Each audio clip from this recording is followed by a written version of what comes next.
Hello, friends, and welcome to the Hindu analysis for 20th of January 2024। तो शुरू करते हैं आज की एनालिसिस। सबसे पहले फ्रंट पेज पे देखते हैं क्या इंपॉर्टेंट खबर है। तो जो ऑनरेबल सुप्रीम कोर्ट है, it has rejected the 11 convicts of the Bilkis Bano case and their plea for more time to surrender। तो जो टॉप कोर्ट है, it finds no merit in reasons provided by them to seek postponement of the return to jail. और court ने उनको deny कर दिया any further breathing time. जो convicts की एप्लीकेशन थी, it had started trickling in from Thursday and they had serve 14 years of their sentence. ठीक है। तो जो कोर्ट है, उन्होंने ये बोला है कि when we passed our direction on January 8 for you to surrender, we gave you 2 weeks to put your affairs in order.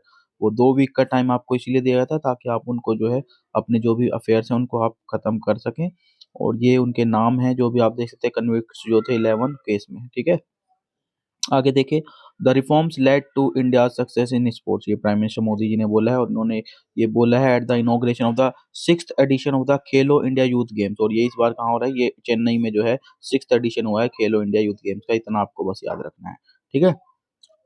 आगे देख लेते हैं, चंद्रयान 3 का जो लैंडर है on the moon, it successfully pinged by the orbiting NASA spacecraft using laser. तो NASA का spacecraft जो था उसने सक्सेसफुली पिंच किया है इंडिया के चंद्रयान 3 लैंडर को ऑन द मून। तो एक लेजर बीम जो है, it was transmitted and reflected between its lunar reconnaissance orbiter LRO and the Vikram lander for the first time on the lunar surface. जो space agency है US की, वो ये बोल रही है कि this successful experiment, it opens the door to a new style of precisely locating targets on the moon's surface। तो प्रिसाइज लोकेशन जो है पॉसिबल हो सकती है आने वाले टाइम में मून के सरफेस पे जो भी टारगेट्स हैं उनको लोकेट करने में। ठीक है। आगे देखते हैं, आंध्रा जो है वो दूसरा स्टेट बनने जाएगा to take up caste census. तो जो गवर्नमेंट है आंध्र प्रदेश की, उसने जो है किक स्टार्ट किया है comprehensive caste census to enumerate all communities in the state. तो सेकंड स्टेट हो जाएगा, पहला आपको पता होगा सबको बिहार था। नेक्स्ट इज, देख लेते हैं और क्या इंपॉर्टेंट है इसमें। तो जो टॉप कोर्ट है, it designates 56 lawyers as senior advocates. 56 lawyers को जो है सीनियर एडवोकेट डेजिग्नेट किया गया है। और ये सेक्शन 16 जो है एडवोकेट्स एक्ट का, it refers to the separate class of senior advocates. एक याद रखना है ये बात। दूसरा, दोनों ही सुप्रीम कोर्ट और हाई कोर्ट जो है वो कन्फर कर सकते हैं सीनियर एडवोकेट की designation to lawyers based on their merit, experience, special knowledge of the law and standing at the bar. जो सेक्शन 23 है एक्ट का, एडवोकेट्स एक्ट का, वो कहता है कि जो सीनियर एडवोकेट्स हैं, they shall have pre audience over other lawyers and their right of pre audience inter se shall be determined by their respective seniority. उनकी सीनियोरिटी के आधार पे जो है वो उनकी जो प्री ऑडियंस का जो राइट है वो डिपेंड करता है। ठीक है जी। तो बस एडवोकेट के जो दो एक्ट हैं इनको ध्यान रख सकते हो आप। आगे देखते हैं, तो रॉयल वेलकम प्लान किया जा रहा है। फ्रेंच प्रेसिडेंट जो हैं इमैनुअल मैक्रोन, आपको ये बता दें, ये 2 दिन के इंडिया विजिट पे हैं और इस बार की जो रिपब्लिक डे की सेलिब्रेशन है उसमें चीफ गेस्ट हैं। तो ये क्वेश्चन अक्सर आ जाता है एग्जाम्स में, वनडे टाइप एग्जाम्स में, कि इस बार की रिपब्लिक डे परेड में चीफ गेस्ट कौन थे। तो जो इस बार होने वाले हैं वो हैं फ्रेंच के प्रेसिडेंट इमैनुअल मैक्रोन। ठीक है।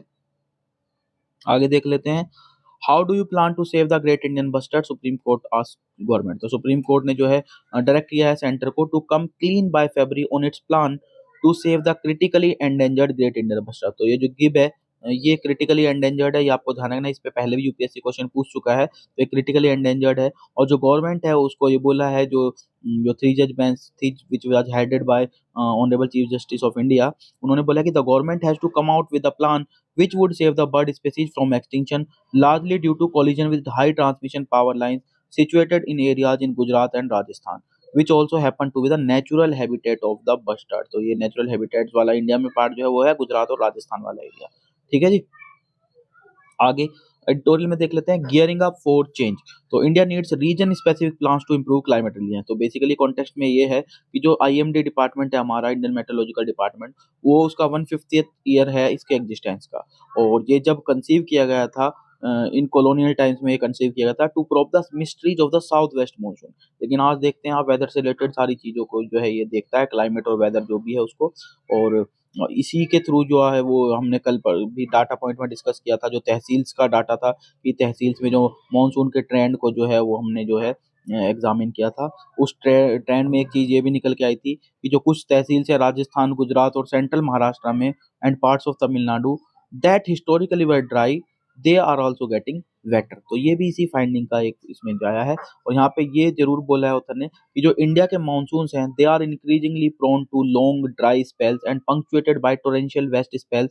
It is well documented though how much of it can be explained by natural variability and how much from global warming, it is an active area of research. और जो prioritise करेंगे अगर हम regional और सब district वाला जो forecast है ओवर द नेशनल वंस, तो it would be a commendable step forward by the government. Regional और सब रीजनल लेवल पे अगर आप करते हैं तो वो ज़्यादा अच्छा रहने वाला है, उससे आप ज़्यादा अच्छी पॉलिसी फ्रेमवर्क में जो है वो हेल्प कर सकता है। ठीक है जी। नेक्स्ट देखते हैं lead editorial the problem with India science management. तो यहाँ पे बेसिकली जो रोल है साइंटिस्ट को ही जो एडमिनिस्ट्रेशन का भी काम दिया जाता है और वो उनको बहुत सारे और उनको रोल दिए जाते हैं, उसके रिगार्डिंग यहाँ पे बोला गया है। तो यहाँ पे ऑथर ने बोला है कि अगर frank assessment of the current administrative ability to simultaneously optimise India science efficiency and resilience it is necessary. फिर जो इंडिया का एक्सपेंडिचर अगर आप ओवरऑल देखते हैं रिसर्च और डेवलपमेंट में, तो वो भी लगभग 0.7% ऑफ जीडीपी है। वहीं पे यूएस का देखें तो 3.5% और चाइना का देखें तो 2.4%। तो उसके कंपैरिजन में तो बहुत कम है ये। तो इससे हमें एक एस्पेक्ट ये भी है कि जो हमारे इसकी वजह से जो हमारे साइंटिफिक आउटकम्स हैं वो भी कहीं न कहीं कंस्ट्रेंट होते हैं। तो ये इसका एक कहीं न कहीं रीज़न है। दूसरा जो है तो इस सिचुएशन में ये बहुत ज़रूरी है कि जो आप एलोकेट करते हैं मनी को, उसको आप वाइज़ली यूज़ करें और उसका फोकस जो हाई इम्पैक्ट प्रोजेक्ट्स पे ही आप उसको यूटिलाइज़ करें। तो वो रिसोर्स यूटिलाइज़ेशन मतलब बहुत ज़रूरी है, क्योंकि जो एक्सपेंडिचर है वो बहुत कम है compare to other countries. Critical science and technology themes पे देखें जैसे कि जीनोमिक्स है, रोबोटिक्स है, आर्टिफिशियल इंटेलिजेंस है, जो सिचुएशन है वो और ज़्यादा अलार्मिंग दिखती है। मतलब यहाँ पे ऑथर ये कह रहे थे कि जो कुछ जैसे अगर इनकी स्टैंडिंग्स भी देखें अगर हम ओवरऑल, तो इसरो अगर देखें तो वो जो 8वें नंबर पे था लॉन्च नंबर्स में अगर देखें, तो उसी तरीके से उन्होंने बोला है कि जो न्यूक्लियर एनर्जी है वो भी फ्रिटर्ड अवे सिचुएशन में दिखती है। ठीक है ना? थोरियम एम्बिशन जो था वो भी बन रियलाइज़्ड ही है कि थोरियम का रिएक्टर बनाया जाएगा। ठीक है ना? और इन सब पे जीनोमिक्स, रोबोटिक्स, आर्टिफिशियल इंटेलिजेंस जो सिचुएशन है वो और ज़्यादा डिस्टेंट इंडिया जो है दिखाई देता है। तो यहाँ पे जो है 2 चीज़ ऑथर ने यहाँ पे पॉइंट प्रॉब्लम जो है वो साइट की हैं, चैलेंज मान लिया इश्यू। पहला तो ये कि जो जेनेरिक इरिटेंट्स है associated with the governmental bureaucracy such as tardiness in approving crucial time dependent funding और equitable decision making across different funding level, these are known problem. और इसी के साथ ऐड होती हुई प्रॉब्लम क्या है? What is absent is the inability to commit to long term study funding of critical projects when faced with inevitable occasional failure. तो ये 2 सिचुएशंस 2 चीज़ें हैं जिनको एज़ ए कंसर्न या एज़ ए प्रॉब्लम जो है ऑथर ने यहाँ पे साइट किया है। ठीक है ना? तो ऑथर ने यहाँ पे कुछ सजेशंस भी दिए हैं। ऑथर ने यही बोला है कि जो टॉप साइंटिस्ट्स हैं और and not the government bureaucrats they are at the helm of India science administration. आप देखेंगे कि अ, जो गवर्नमेंट के ब्यूरोक्रेट्स हैं वो नहीं, जो इंडिया के टॉप साइंस हैं उनको जो है इंडिया के साइंस एडमिनिस्ट्रेशन में जो है उनको टॉप पे रखा जाता है। तो यानी कि ज़ाहिर-सी बात है, तो अगर फेल होते हैं तो उनको अकाउंटेबल भी आपको ठहराना ही पड़ेगा। क्योंकि जो बेसिक असम्पशन है इस सारे आउटसाइड रोल जो ये साइंटिस्ट प्ले करते हैं इंडियन साइंस एडमिनिस्ट्रेशन में, वो ये है कि क्योंकि ये माना जाता है, एक पर्सपेक्टिव ये बना हुआ है कि good scientist will also be a good science administrator. लेकिन ये ऐसा है नहीं, ये एक पैराडाइम जो है फॉल्टी जो है वो कई बार प्रूफ हुआ है। तो यहाँ पे ऑथर ने जो सजेशंस दिए हैं कि क्या कर सकते हैं, तो पहला ये है कि जो एडमिनिस्ट्रिंग है an organization as complex as a national lab और university, it can not be relegated to becoming a side project of a working scientist doubling up as a director और वाइस चांसलर। तो ये नहीं हो सकता, ये faulty जो है इसके लिए प्रूफ है एक तरह से। दूसरा, जो लैक ऑफ कॉम्प्रिहेंसिव ट्रेनिंग है in selecting which particular metrics are appropriate under what circumstances, this leads to absurdities such as the entire project getting derailed due to single invoice or acquisition। दूसरा ये है failure का जो reason है। तीसरा, जो scope for conflicts of interest है in the present dispensation, it is huge. Being an academic within the same institution in which one wields administrative control, it is a sure recipe for disaster। तो ये 3 चीज़ें author ने यहाँ पे site करी हैं जिनकी वजह से आप समझ सकते हैं कि क्यों फेलियर हो रहे हैं ज़्यादातर। और मोर maliciously careers and projects of scientific and strategic importance they have been devastated due to reasons that range from competition to egotism. साथ में कुछ रीजन कंपटीशन और इगोटिज्म के भी हैं जिनकी वजह से कई बार जो इंपॉर्टेंट स्ट्रेटेजिक प्रोग्राम्स हैं वो डिवास्टेट हो जाते हैं। ठीक है ना? तो सजेशंस क्या दिए हैं, क्या कर सकते हैं, तो इसमें ऑथर ने जो है बोला है कि सेपरेशन कीजिए आप एडमिनिस्ट्रेटर्स का और साइंटिस्ट का। It is something which most robust science establishment generally embrace. ज़्यादातर जो साइंस एस्टेब्लिशमेंट है वो इस चीज़ को प्रेफर करते हैं कि एडमिनिस्ट्रेटर्स को आप अलग रखिए, साइंटिस्ट को आप अलग रखिए। और ये जो सेपरेशन है it has obvious benefits for all stakeholders except for course the entrenched gatekeepers. ठीक है ना? तो इसका लगभग-लगभग सभी स्टेक होल्डर्स के लिए फ़ायदा है, एक आध को अगर छोड़ दें तो। तो क्योंकि इंडिया जो रिमाउंट कर रहा है अपना साइंस एस्टेब्लिशमेंट को, तो एक जो रियली क्वेश्चन जो पूछा जाना चाहिए, यूटिलिटी जो साइंटिस्ट की जो दी जा सकती है, वो है administrative tasks, whether as additional assignments और as full time vice chancellor और डायरेक्टर्स, मतलब एडमिनिस्ट्रेशन को बेसिकली सेपरेट करने की ये बात कर रहे हैं। तो यहाँ पे ऑथर ये कह रहे हैं कि जो अमेरिकन मिडल वे अरेंजमेंट है, जहाँ पे कुछ साइंटिस्ट को जो सिलेक्ट किया जाता है, उनको इसी में ट्रेंड किया जाता है, all India pool of A science administration central service के लिए, वो एक आंसर हो सकता है। यहाँ पे कर सकते हैं। क्योंकि एडमिनिस्ट्रेशन अगर आप देखें तो अब देखिए एमबीए पढ़ाया जाता है, मास्टर ऑफ बिज़नेस एडमिनिस्ट्रेशन उसको एक अलग ही कोर्स बना दिया गया है। तो administration is something which has to be taught and practise separately from the subject matter being administered. ठीक है ना? तो इस चीज़ को थोड़ा-सा बोला कि एडमिनिस्ट्रेशन को थोड़ा-सा आप साइंटिस्ट के उनसे अलग रखिए, जो टॉप साइंटिस्ट हैं उनको साइंटिफिक स्टडी ही रिसर्च ही करने दीजिए तो ज़्यादा बेटर रहेगा। A case of established law lagging behind new tech. तो यहाँ पे जो न्यूयॉर्क टाइम है उसने सू कर दिया है ओपन एआई और माइक्रोसॉफ्ट को फॉर कॉपीराइट इन्फ्रिंजमेंट। तो ये बहुत इंपॉर्टेंट जो है डिसीजन रहने वाला है। जो ये लॉ सूट है इसमें एलिज किया गया है कि जो कंटेंट है it was used to train large language models LLMs and generative AI systems. ठीक है ना? और अगर सक्सेसफुल होता है तो बिलियंस ऑफ डॉलर्स डैमेज में जो है न्यूयॉर्क टाइम्स को रिसीव होने वाले हैं। न्यूयॉर्क टाइम्स की कंसर्न्स क्या है, उसका काउंटर क्या है तो देख लीजिए। न्यूयॉर्क टाइम्स ने कंसर्न जताई है कि ये जो कंपनीज हैं they use information from multiple sources to develop AI products, लेकिन जो न्यूयॉर्क टाइम का कंटेंट है उसको स्पेशल एम्फेसिस देते हैं और सीक करते हैं free ride on the times massive investment in journalism. जो एड वगैरह हैं वो भी उनको मिलती है, जो रीडरशिप है उनकी वो भी घटी है, जिसकी वजह से सब्सक्रिप्शन रेवेन्यू आ रहा था वो घटा है। ठीक है ना?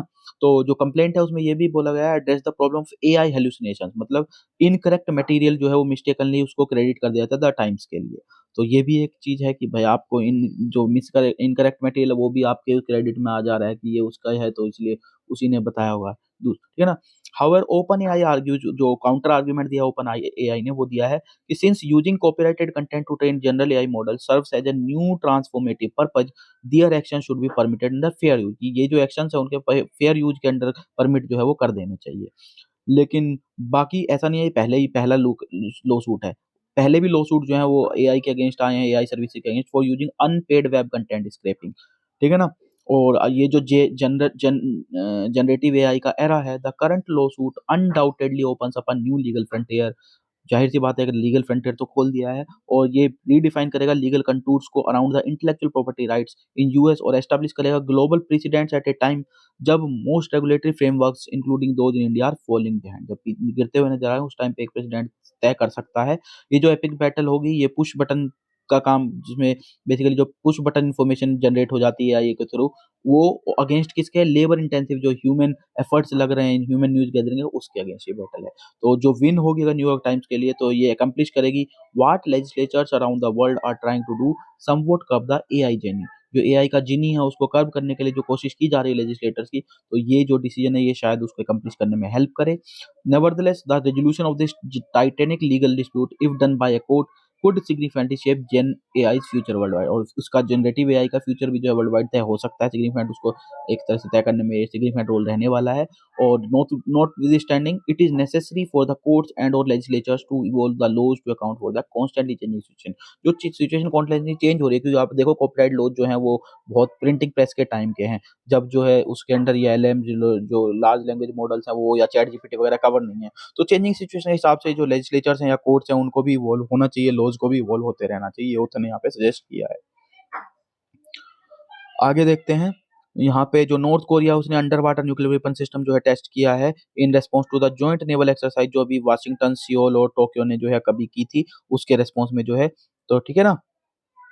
उसके अलावा जो पाकिस्तान और ईरान है वो एग्री हुए हैं कि डीएस्केलेट करेंगे वो आफ्टर द एयर स्ट्राइक। दोनों ने एक दूसरे पे एयर स्ट्राइक किया, तो पाकिस्तान के फॉरेन मिनिस्टर जो है वो बातचीत में है ईरानियन काउंटर पार्ट के साथ और एग्री किया उन्होंने दोनों ने कि क्लोज कोऑर्डिनेशन करेंगे ऑन काउंटर टेररिज्म, और जो अदर एस्पेक्ट्स हैं म्यूचुअल कंसर्न्स के वो भी जो है स्ट्रेंथन किए जाएंगे। ठीक है ना? इसमें एक और चीज़ है कि जो चाइना है उसने भी बोला है कि वो जो है इसको बैक करेगा और वो विलिंग है to play a constructive role to cool Pakistan Iran tension. जो दोनों कंट्री के बीच टेंशन है उसको कूल करने में एक रोल जो है वो प्ले कर सकता है, उसने विलिंगनेस दिखाई है। तो बीजिंग दोनों ही कंट्रीज का जो है एक क्लोज पार्टनर है, दोनों ही हेवीली आर्म्ड कंट्रीज हैं, उनके लिए बीजिंग एक दोनों ही उनको क्रिटिकल रोल है आर्म्स प्रोवाइड कराने में ईरान को भी, और जो मिलिट्री कोऑपरेशन है वो तो सेंट्रल है ही, आपको पता है चाइना पाकिस्तान फ्रेंडशिप के लिए। तो लास्ट ईयर भी जो चाइना है उसने ब्रोकर की थी एक surprise thaw of ties between Iran and its long time West Asian rival Saudi Arabia. तो सऊदी अरेबिया और ईरान के बीच में लास्ट ईयर जो है इसने एक तरह से टाइज़ ठीक कराई थी, रिलेशंस ठीक कराए थे थोड़ा-सा,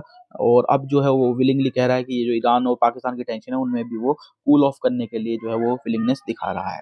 ठीक है ना? जापान का जो अनमैन्ड स्पेसक्राफ्ट है वो मून पे पहुँचा है। तो जापान एजेंसी ने बोला है कि अनमैन्ड जो स्पेसक्राफ्ट है वो मून पे है, लेकिन अभी उसका स्टेटस जो है वो चेक कर रहे हैं। जो स्मार्ट लैंडर था इन्वेस्टिगेटिंग मून, सिलिम इसका नाम है, smart lander for investigating moon. ये जो है लूनार सरफेस पे लगभग 12:20 पे पहुँचा सुबह, और जो सिलिम अगर सक्सेसफुली लैंड हो गया है तो जापान जो है वो 5वीं कंट्री बन जाएगी ये फेट अकम्प्लिश करने में, यूएस, सोवियत यूनियन, चाइना और इंडिया के बाद। चाइना जो इंडिया ने अभी रिसेंट की थी, चंद्रयान 3 जब भेजा था, सॉफ्ट लैंडिंग की थी, तो अब ये जो जापान है वो 5वीं कंट्री जो है बन जाएगी ऐसी। NATO holds its biggest military deals next week. तो अगले हफ्ते हमने जो कल परसों बात की थी, जो एक्सरसाइज थी डिफेंडर, हाँ, स्टेडफास्ट डिफेंडर 24, तो ये जो है अगले हफ्ते होने वाली है। लगभग 90,000 जो पर्सनल हैं इसमें पार्ट लेने वाले हैं। मंथ ऑफ ड्रिल है ये, aimed at showing the alliance can defend all of its territory up to its border with Russia. तो बहुत बड़ी एक्सरसाइज ये होने वाली है। कोल्ड वार के बाद ये जो है फिर सबसे बड़ी एक्सरसाइज जो है होगी, जिसमें सबसे ज़्यादा लोग पार्टिसिपेट करेंगे। Airbus and CSIR IIP to collaborate on producing sustainable aviation fuel, SAF. तो एयरबस और जो CSIR Indian institute of petroleum है, वो उन्होंने साइन किया है MOU to develop a new technologies and to test and qualify indigenous sustainable aviation fuel. तो indigenous SAF जो है डेवलप करने के लिए और को टेस्ट और क्वालिफाई करने के लिए जो है ये उन्होंने एमओयू साइन किया गया है दोनों के बीच में। स्पोर्ट्स में इंडिया की जो उम्मीदें थी इंडियन वुमेन्स हॉकी टीम की कि वो शायद बर्थ जो है पेरिस ओलंपिक्स के लिए बुक कर लेंगी, वो जो है अनफुलफिल रह गया वो ड्रीम। और लैकलस्टर और एरेटिक परफॉर्मेंस जो है 1-0 से जो है जापान ने इंडिया को इस डिसाइडर में हरा दिया। और जो जर्मनी और यूएस तो ऑलरेडी कर ही चुकी थी क्वालीफाई, जर्मनी टॉप पे रहा है, ठीक है ना, यूएस को उसने 2-0 से हराया, और जापान ने जो है अब इस डिसाइडर में जो है 1-0 लॉस से हराने के बाद ये जो होप्स थी वो सारी एंड हो गई हैं। ठीक है जी, तो ये हम ध्यान रखेंगे। तो this is it regarding today's discussion. तो होप आपको डिस्कशन अच्छा लगा होगा। बाकी जैसा भी आपको लगा कमेंट सेक्शन में ज़रूर बताइए, और इम्प्रोवाइजेशन है कुछ तो आप वो भी सजेस्ट कर सकते हैं और शेयर कीजिए ताकि आउटरीच भी बढ़े। So thank you.